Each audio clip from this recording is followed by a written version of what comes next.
Ó Mãe Santíssima, intercedei por nós para que possamos bem compreender os ensinamentos de vosso Divino Filho, nosso Senhor e Salvador Jesus Cristo, e as explicações dos pais da Igreja. Ó Virgem Imaculada, ofereço-vos este trabalho e peço que abençoais aqueles que o ouvirem, e que seja para a maior honra e glória de Deus. Amém.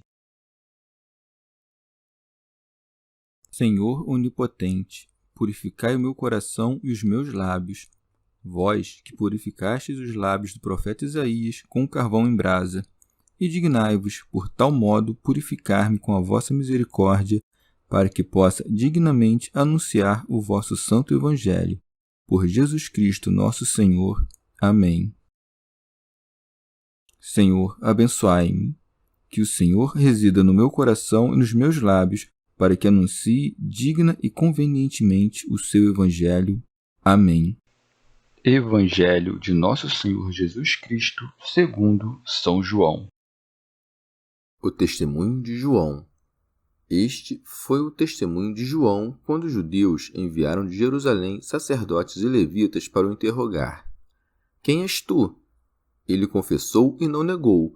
Confessou, eu não sou o Cristo. Perguntaram-lhe, quem és então? És tu Elias? Ele disse, não sou. És o profeta? Ele respondeu, não. Disseram-lhe então, quem és para darmos uma resposta aos que nos enviaram? Que dizes de ti mesmo? Disse ele, eu sou a voz do que clama no deserto, endireitai o caminho do Senhor, como disse o profeta Isaías. Alguns dos enviados eram fariseus. Perguntaram-lhe ainda, e por que batizas, se não és o Cristo, nem Elias, nem o profeta? João lhes respondeu, eu batizo com água. No meio de vós está alguém que não conheceis, aquele que vem depois de mim, do qual não sou digno de desatar a correia da sandália. Isso se passava em Betabara, do outro lado do Jordão, onde João batizava. Comentários dos Pais da Igreja. Orígenes. Eis aqui o segundo testemunho que dá João Batista de Jesus Cristo, porque o primeiro excetou deste teor. Este era aquele de quem eu disse, o que há de vir depois de mim, terminando assim, ele mesmo é que o deu a conhecer. Teofilacto Diócrida. Pode-se dizer que o evangelista, tendo relatado o testemunho que João Batista deu de Jesus Cristo, a saber, porque existia antes de mim, dá a conhecer agora a época em que isto se passou. Este foi o testemunho de João quando os judeus enviaram de Jerusalém sacerdotes e levitas para o interrogar. Orígenes. Os judeus que lhe enviaram aqueles sacerdotes eram de Jerusalém, aparentados com o precursor, porque da tribo sacerdotal. Enviaram com o fito de saber quem ele era, sacerdotes e levitas, isto é, homens autorizados, seja pela posição que ocupavam, seja pela cidade em que habitavam. Vão ter com João, de fato, com grande respeito. Porém, não lemos em nenhum lugar que se portassem da mesma maneira quando travaram conhecimento com o Salvador. E conforme esses judeus buscavam interrogar João, assim este interrogava Jesus Cristo, enviando discípulos a perguntar-lhe, és tu o que há de vir ou devemos esperar outro? São João Crisóstomo. Não pondo aqueles judeus dúvidas no caráter de João, estavam dispostos a aceitar-lhe o testemunho. Enviaram de Jerusalém sacerdotes e levitas para o interrogar. Quem és tu? Santo Agostinho. E não o teriam feito se não estivessem admirados da sua grandíssima autoridade, porque ousava batizar. Orígenes. São João, porém, detectou certa ambiguidade na pergunta que lhe dirigiam os sacerdotes e levitas, porque cuidavam que seria o mesmo Cristo que haveria de batizar. Todavia, abstinham-se de confessá-lo, para não serem tidos por temerários. Por isso, apressa-se o precursor a desfazer de pronto esta noção equivocada e a preparar, destarte, o caminho para a verdade, dizendo abertamente que não era ele próprio o Cristo. Ele confessou e não negou. confessou: Eu não sou o Cristo. Acresçamos que o tempo do advento do Cristo haveria de ser, para os judeus, época de esperança e alegria, e com efeito já o gozavam por antecipação, porquanto os doutores da lei, analisando as Sagradas Escrituras, concluíam que esse tempo era próximo. Isto, aliás, explica a emergência de Teudas, que logrou reunir em torno de si grande multidão, como se ele próprio fora o Cristo, e, depois deste, ainda fez o mesmo Judas o Galileu, no tempo do recenseamento. Ora, sendo essa vinda do Messias tremendamente esperada, perguntaram-lhe os judeus: Quem és tu? Ou seja, buscavam saber se João se dizia Cristo ou não. Ora, ao responder-lhes: Eu não sou o Cristo, não nego Cristo, senão que, ao contrário, confessa a verdade abertamente. São Gregório. De fato, João nega-se a tomar para si o nome de Cristo, não, porém, a afirmar-se a si mesmo. Falando a verdade, fez-se membro daquele cujo nome se recusou a usurpar. São João Crisóstomo. Pode-se dizer ainda que os judeus nutriam por João sentimentos demasiadamente humanos. De fato, cuidavam não ser digno de João o ser menos que o Cristo à conta do extraordinário reluzir que circundava todas as conjunções da vida dele. O nascimento ilustre, filho de príncipes e sacerdotes, a educação austera que recebera, o desamor que nutria das coisas humanas. Jesus Cristo, ao contrário, parecia vir de família obscura, coisa que, aliás, foi motivo de reproche entre os judeus. Porventura, não é este o filho do carpinteiro? De mais a mais, a maneira de se vestir e se alimentar não destacava do mais dos homens. Ora, como João enviava fiéis continuamente a Jesus, e ainda porque os judeus faziam tensão de tê-lo como guia, enviaram àquele essa comitiva, na esperança de o levar, por meio de lisonjas, a se declarar o Cristo. Portanto, não lhe enviaram homens desprezíveis, como fizeram, por exemplo, com Jesus, quando lhe mandaram servos e herodianos, mas sacerdotes e levitas, e não quaisquer sacerdotes e levitas, mas os de Jerusalém, isto é, os mais autorizados dentre eles. Perguntaram-lhe: Quem és tu? Não porque ignorassem quem ele de fato era, senão porque esperavam que dissesse ser o Cristo. Por isso João responde antes aos que dizia em pensamento do que propriamente aquilo que explicitamente declararam. Ele confessou e não negou, confessou: Eu não sou o Cristo. E vê aqui a sabedoria do evangelista, que repete por 3 vezes a mesma expressão para destacar a virtude de João Batista e a malícia insensata dos judeus. De fato, corre ao servo fiel a obrigação de não somente não tomar para si a glória que pertence de direito a seu senhor, senão também rejeitá-la quando lhe é ofertada, mesmo que o seja pelas multidões. O povo conjecturava que João era Cristo por pura ignorância, ao passo que os sacerdotes e levitas, esses interrogavam-no de má fé, na esperança de obter, à força de lisonjas, o resultado que desejavam. Se de fato não fosse essa a intenção que os animava, a resposta "Eu não sou o Cristo" teriam se afoitado e redarguê-lo nestes termos: Nunca o pensamos, e não foi isto que viemos te perguntar. Vexados, todavia, por verem seus pensamentos desvelados, passam de pronto a outra pergunta. Perguntaram-lhe: Quem és então? És tu Elias? Santo Agostinho. Sabiam, com efeito, que Cristo haveria de ser precedido por Elias. De feito, o nome Cristo era conhecido dos hebreus. Bem não crescem Batista fosse o Cristo, ainda não haviam perdido toda a esperança no advento iminente do Messias. E como tivessem os olhos postos no futuro, confundiram-se com o presente. Prossegue. Ele disse: Não o sou. São Gregório. Essa resposta implica certa dificuldade de não pouca monta. Como lhe perguntassem noutra parte os discípulos pelo que era da vinda de Elias, respondeu-lhes Jesus: E se vós quereis compreender, ele mesmo, João, é o Elias que há de vir. Aqui, porém, João assegura que não é ele próprio Elias. Como, pois, haveria de ele ser o profeta da verdade quando desconvém assim da mesma verdade? Orígenes. Bem, alguns dirão que João ignorava ser Elias. Assim pensam os que aderem à noção de transmigração das almas em novos corpos. Os que queriam dele, isto é, os judeus, por meio de sacerdotes e levitas, perguntando-lhe: És tu Elias? Não punham dúvida nesta doutrina, de harmonia que estava com suas tradições e ensinamentos secretos. João Batista redarguiu-lhes: Não sou, porque, segundo acreditavam, ignorava a sua vida prévia.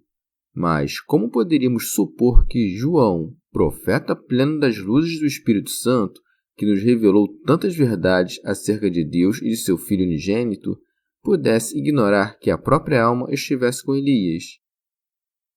São Gregório. Examinadas as coisas com cuidado, é fácil desfazer a contradição. Que disse com efeito o anjo Zacarias a respeito de João? Isto: irá adiante de Deus com o espírito de Elias, ou seja, que João Batista precederia a primeira vinda do Senhor, como Elias haveria de um dia preceder a segunda. Ora, assim como Elias será o precursor do juiz, João foi o precursor do Redentor. Este era aquele, sim, mas em espírito, não em pessoa. O que afirma o Salvador do espírito de Elias, isto nega o precursor da sua pessoa. É de razão, com efeito, que Nosso Senhor falasse de João a seus discípulos por meio de figuras dotadas de sentido espiritual, ao passo que João, quando se entretinha com homens carnais, se referisse não ao espiritual, mas ao corpóreo. Orígenes. Respondeu-lhes, pois, não sou, porquanto conhecia-lhes a intenção que se ocultava por trás da pergunta. De fato, buscavam saber, não se compartilhavam Elias e João de um só e mesmo espírito, mas se este era de fato aquele, isto é, se João era o profeta que fora elevado aos céus e que, sem nascer por segunda vez, apareceria novamente, conforme esperavam os judeus. Os que esposam a doutrina da transmigração das almas em novos corpos haverão por inverossímil que sacerdotes e levitas ignorassem as circunstâncias do nascimento do filho Zacarias. Ele mesmo, sacerdote de vulto e tornado pai em idade já avançada contra todas as possibilidades, e sobretudo a conta do quanto relatado por São Lucas, o temor se apoderou de todos os seus vizinhos. Talvez, sabedores que eram de que Elias haveria de vir antes do Cristo no fim do mundo, estavam como a perguntar-lhe em sentido tropológico: acaso és tu o que há de anunciar a vinda do Messias, que chegará quando do fim dos tempos? E respondeu-lhes sabiamente: não sou. Não vai aí nada de extraordinário. O mesmo se deu no caso do Salvador. Grande número de pessoas sabia que ele tinha nascido de Maria. Mesmo assim, muitos foram os que caíram no erro de julgá-lo João Batista ou Elias, ou algum dos outros profetas. Uns sabiam muito bem que João era filho de Zacarias. Outros estavam em dúvida. Era ele o próprio Elias que aguardavam? Como, ao longo da história de Israel, muitos foram os profetas, um havia em especial que aguardavam esperançosos, e que fora anunciado por Moisés quando vaticinou deste teor: eu lhes suscitarei do meio de seus irmãos um profeta semelhante a ti, e porei na sua boca as minhas palavras. E isto explica a terceira pergunta que lhe formularam, a saber, não se era simplesmente profeta, mas o profeta, com artigo definido, como anota o texto grego: és o profeta? Os judeus sabiam que o profeta anunciado por Moisés ainda não havia chegado e, mais ainda, que ele haveria de ser, a exemplo daquele legislador do povo de Deus, o mediador entre Deus e os homens, a transmitir a seus discípulos o testamento ou aliança que recebera do próprio Deus. Ora, enquanto os judeus se recusaram de reconhecer em Jesus esse profeta predito por Moisés e tensionavam atribuir esse título a um outro, O mesmo João sabia que Jesus o era verdadeiramente, pelo que respondeu: não. Santo Agostinho. De outro modo, porque João era maior do que profeta, com efeito, os profetas predisseram o advento de Cristo, com grande antecedência, mas João o apontava já presente em meio aos homens. Quem és para darmos uma resposta aos que nos enviaram? Que dizes de ti mesmo? São João Crisóstomo. Vê como são insistentes, dirigindo-lhe novas e novas perguntas. Vê também como João Batista, manso, lhes responde a retificar-lhes as falsas ideias e ensinar-lhes quem de fato era. Eu sou a voz do que clama no deserto. Santo Agostinho. Essa profecia de Isaías se cumpriu na pessoa de João Batista. São Gregório. Sabeis que o Filho unigênito de Deus é chamado Verbo do Pai. Ora, podemos entendê-lo comparando-o ao nosso próprio falar. Primeiro soa-nos a voz, em seguida ouvimos a palavra. João diz de si que é a mesma voz, porque precede o Verbo. Com efeito, por meio do seu ministério, mostrou-o aos homens. Orígenes. Heracleão, em suas absurdas reflexões sobre João e os profetas, reconhece no Salvador o Verbo e em João a voz, porque, segundo ele, todos os profetas não perfazem senão um só e mesmo som. A ele lhe respondemos que, no caso de a trombeta soar de um som incerto, como haveriam de os homens se porem a postos para a batalha? Se a voz dos profetas não é senão um som, por que o Salvador haveria de nos remeter a ela quando diz: examinais as Escrituras? Ora, a rigor, João não se dizia a voz que clama no deserto, mas a voz do que clama no deserto, isto é, do que clamava: se alguém tem sede, venha a mim e beba. E como tensionasse se fazer ouvir pelos que iam longe e dos que tinham os ouvidos torpes, clamava: sentindo a força do som, pressentiriam a imensidão do que se lhes anunciava. Teofilacto Diócrida. Ou ainda, João é a voz porque anuncia abertamente a verdade, ao passo que os que viviam sob a lei falavam por palavras obscuras. São Gregório. Ou então, João clamava no deserto porque anunciava a consolação que traria o Redentor a uma Judéia abandonada e deserta. Orígenes. Ora, essa voz a clamar no deserto tem precisão dela a alma apartada de Deus para que se reverta ao caminho estreito que conduz ao Senhor e deixe de seguir a trilha tortuosa da serpente. Deste modo, logra, por um lado, exaltar-se à força da contemplação até o conhecimento da verdade escoimada de todo o erro, e, por outro, tornando a prática a agir consoante o que conheceu. Eis o sentido destas palavras: endireitai o caminho do Senhor, como disse o profeta Isaías. São Gregório. O caminho do Senhor conduz direto ao coração quando escutamos, humildes, a palavra da verdade. O caminho do Senhor conduz direto ao coração quando a vida se deixa determinar pelos preceitos divinos. Orígenes. Tendo João respondido aos sacerdotes e levitas, é a vez de o inquirirem os fariseus. Alguns dos enviados eram fariseus. Parece-me que é esta a terceira ocasião em que João se vê obrigado a dar testemunho. É para notar que os sacerdotes e levitas falaram ao precursor por palavras brandas: quem és tu? Ora, essa pergunta não podemos dizê-la insolente ou deslocada. De fato, era digna de verdadeiros ministros de Deus. Mas os fariseus, importunos e enganadores, fazendo jus ao seu nome, que quer dizer apartados, dirigem-lhe a dar causa à discórdia esta pergunta. Perguntaram-lhe ainda: e por que batizais se não és o Cristo, nem Elias, nem o profeta? Não que de fato quisessem saber a razão. Não, tensionavam, isto sim, impedir-lhe de seguir batizando. Mas depois, não sei por que motivo, decidiram receber o batismo de São João. talvez porque temessem o povo. São João Crisóstomo. Pode-se entender de outro modo que os próprios sacerdotes e levitas eram do partido dos fariseus. Não logrando êxito em triunfar sobre João por meio de lisonjas, agora buscam acusá-lo, a ver se comprometia com alguma inverdade. Perguntaram-lhe ainda: E por que batizas, se não és o Cristo, nem Elias, nem o profeta?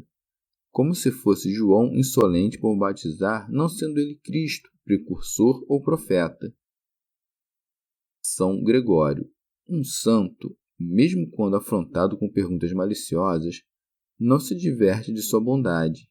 Assim, aquelas palavras cheias de inveja opõem João Batista estas, repletas de vida: Eu batizo com água. Orígenes. De fato, não convinha nenhuma outra atitude senão assentar que o batismo que ministrava era de natureza puramente carnal.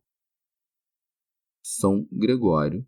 Com efeito, João Batista não batizava no Espírito, mas na água, porque o batismo que ministrava não tinha o condão de apagar os pecados.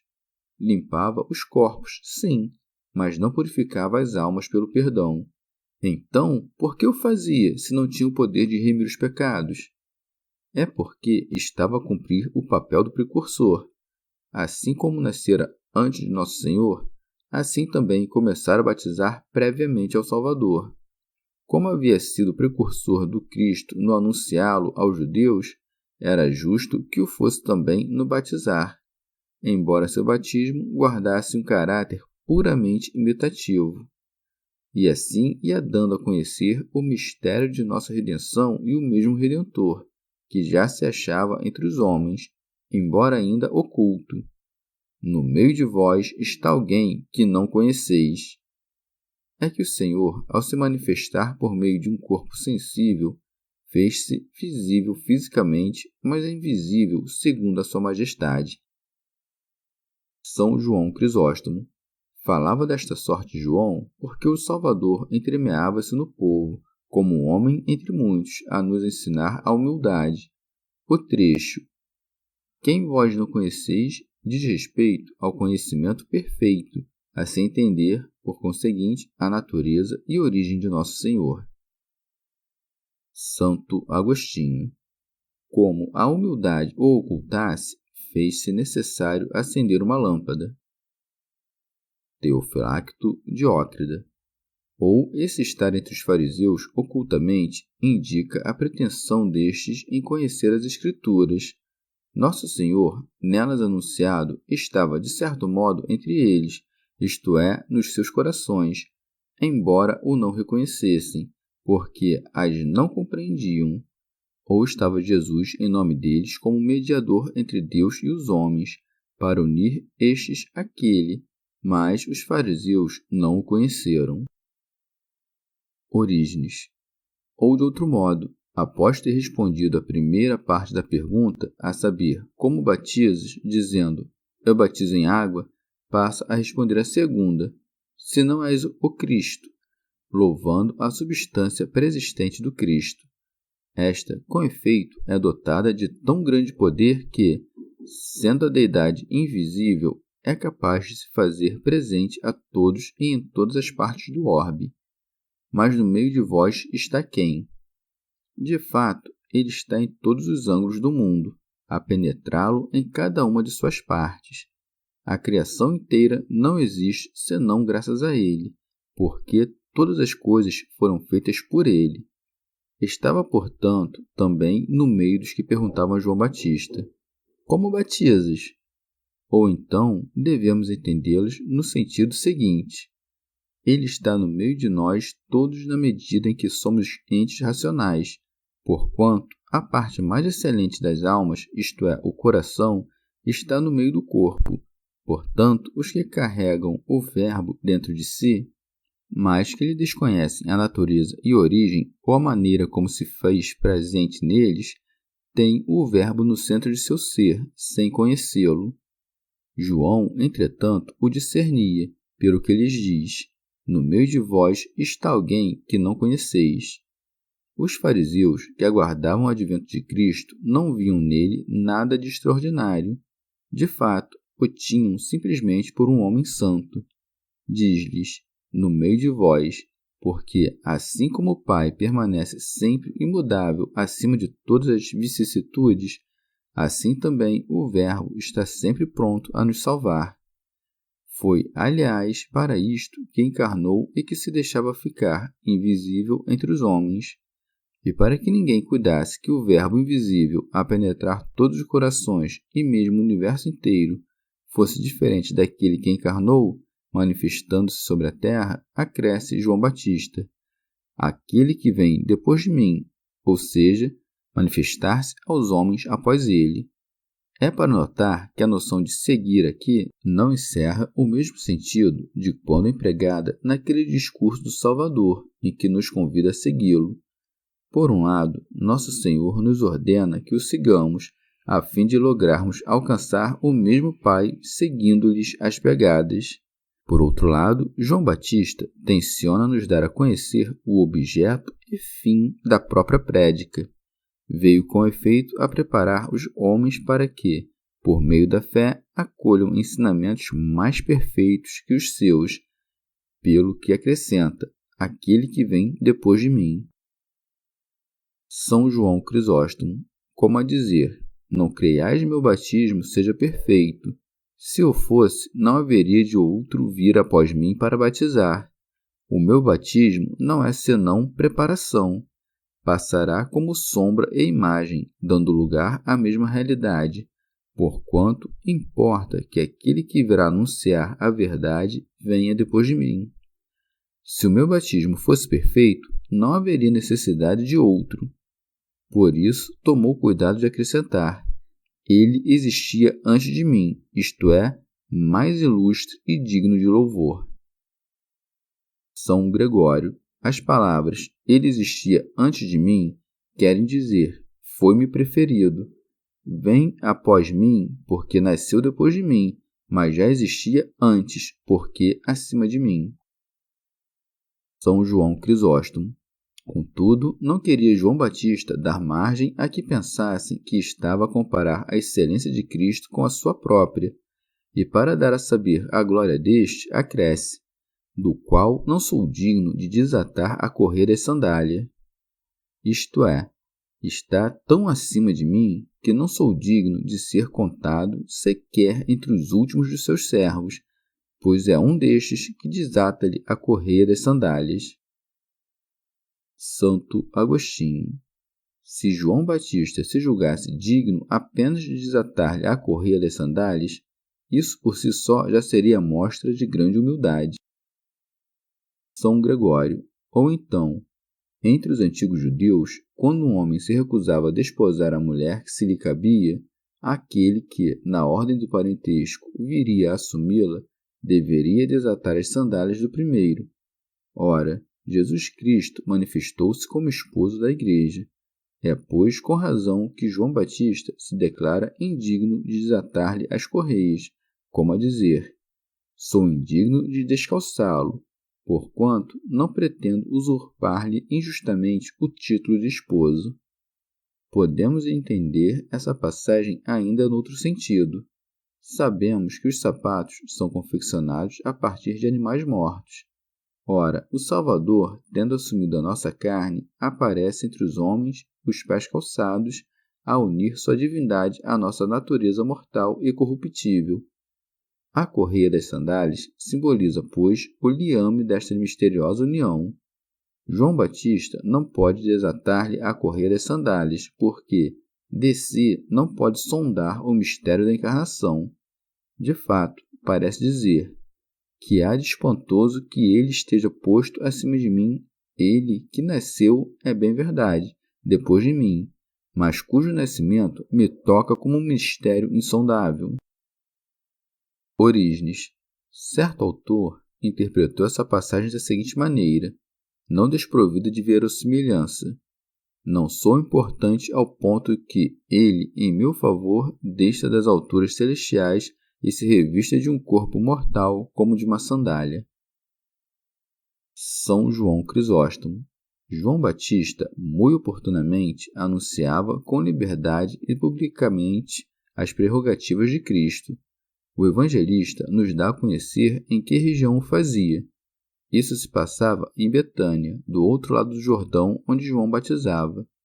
De fato, a Jesus Cristo não o anunciava nem desde o interior das casas ou em sítios ermos, mas no além-Jordão, em meio à numerosa multidão e na presença dos que ele próprio havia batizado.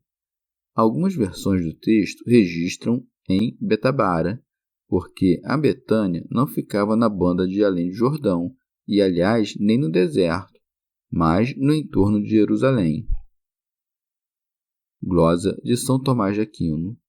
Ou se pode admitir duas localidades com esse mesmo nome de Betânia, uma para além do Jordão e outra não muito distante de Jerusalém, onde sucedeu a ressurreição de Lázaro. São João Crisóstomo. Há ainda outra razão por que o evangelista publica o local onde João Batista pregava. Como estava a narrar fatos ainda recentes, apela ao referir-se àqueles lugares, ao testemunho dos que lá estiveram presentes. Alcuino. Betânia quer dizer casa da obediência. É no obedecer à fé que os homens chegam ao batismo. Orígenes. Betabara significa casa da preparação, sentido este que se liga perfeitamente ao batismo de João, pois que o precursor amanhava para o Salvador um povo perfeito. Jordão significa o descer do povo. Este rio pode ainda figurar o mesmo Salvador a purificar todos os que entram neste mundo, ao descer dos céus e se humilhar em benefício não de si mesmo, mas de todo o gênero humano. De fato, o Jordão separa as terras dadas por Moisés daquelas dadas por Jesus, e as rápidas águas que nelas correm transportam alegria à cidade de Deus. Assim como a serpente se oculta no rio do Egito, assim Deus se oculta no Jordão, pois que o Pai está no Filho, e os que vão às suas margens, a purificarem-se, não apenas põem de parte o opróbrio do Egito, senão que, tornando-se dignos herdeiros e ficando limpos da lepra, fazem-se merecedores de dupla graça, e vêm descer sobre si o mesmo Espírito de Deus, porque a pomba espiritual não desce sobre o outro rio. É na banda de além do Jordão que João batiza, como precursor de Jesus, que veio não para os justos, mas para os pecadores. Chegamos ao fim de mais um dia de comentários da Catena Áurea. Muito obrigado por ficarem até aqui, que Nossa Senhora derrame suas graças sobre nós e até amanhã.